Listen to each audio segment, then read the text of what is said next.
All right, guys, I am back with a brand new TV show review. And today I am reviewing none other than the Marvel TV show that just dropped on Disney Plus yesterday called Echo.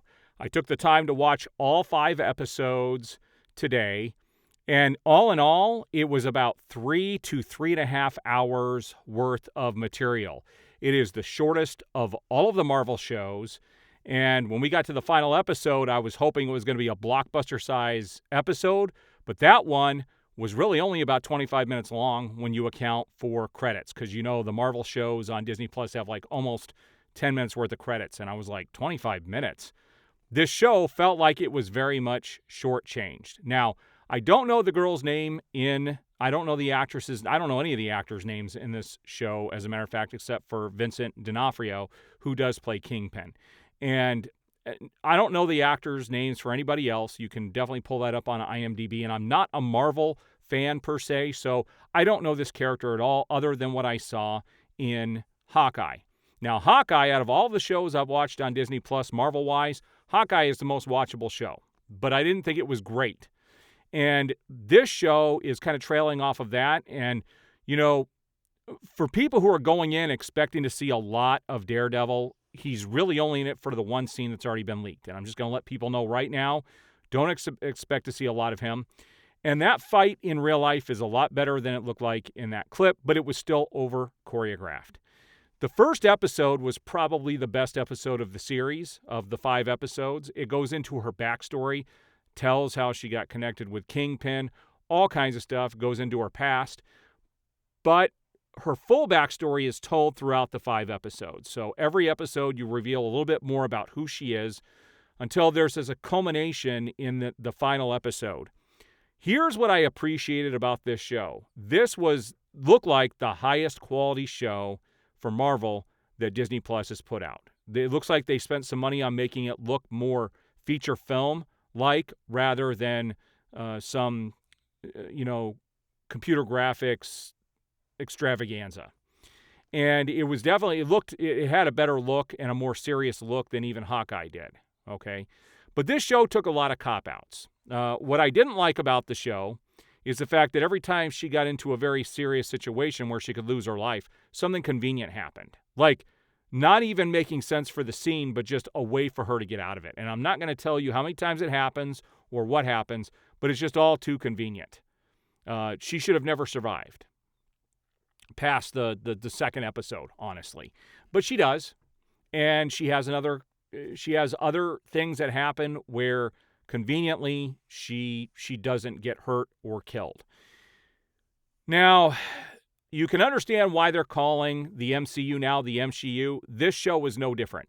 This is all about female empowerment. What I do appreciate is that they go into telling her backstory thoroughly in this episode, or in this series. It was the best thing about the series, is that they go deep into her backstory. You find out exactly who she is and how she's able to do what she does. She's not even understanding everything until you get to that final episode, and we get to the final episode. So the music was decent, but there really is not a lot that happens in these 5 episodes, to be honest with you. It was more just about telling her backstory than it was about anything amazing happening. There's only one thing that's crazy that happens in the 5th episode, which I don't even think is that great of a thing, which is going to trail off into some of the things they're going to be doing in the future with Daredevil and some other stuff, even though he's not in it in that final episode. So what I did have a big issue with this season, though. First of all, it didn't even feel like a complete season. How it ended, it felt like it was just getting started. It's really not a whole lot of meat and potatoes here. This is more of the vegetables or the dessert. You're not getting a lot of too much of anything that's of any value. And what I really didn't like was the 5th episode. The 5th episode dropped the ball. This is what makes or breaks a show like this, and this basically ruined the show. And what happens at the end was a total cop-out. It kind of reminds me of what they did with Moon Knight, where they didn't really show you a lot of what was happening. Like, he would do amazing stuff, but they don't show it on screen. It's like he blacks out and then comes to and he's done some amazing stuff. This isn't to that level, but with the way it ends, I felt like I was cheated for a build-up with no resolution. And it makes sense what happens, but for a finale, it falls flat. Like, I mean, very, very flat. And there were a few things in there where I don't know how these people didn't start cracking up with what they were, with the way it was filmed in that final episode. It feels to me like Marvel just threw this out there, just wanted to put it out. And, what's interesting about this show is it had the first mature rating on it of any show. There really wasn't a whole lot of bad violence in it that should have made it mature. No, there were a couple of people that got shot that they showed, and I'm sure that's what got the R rating. But it wasn't like overly bloody. It wasn't disgusting.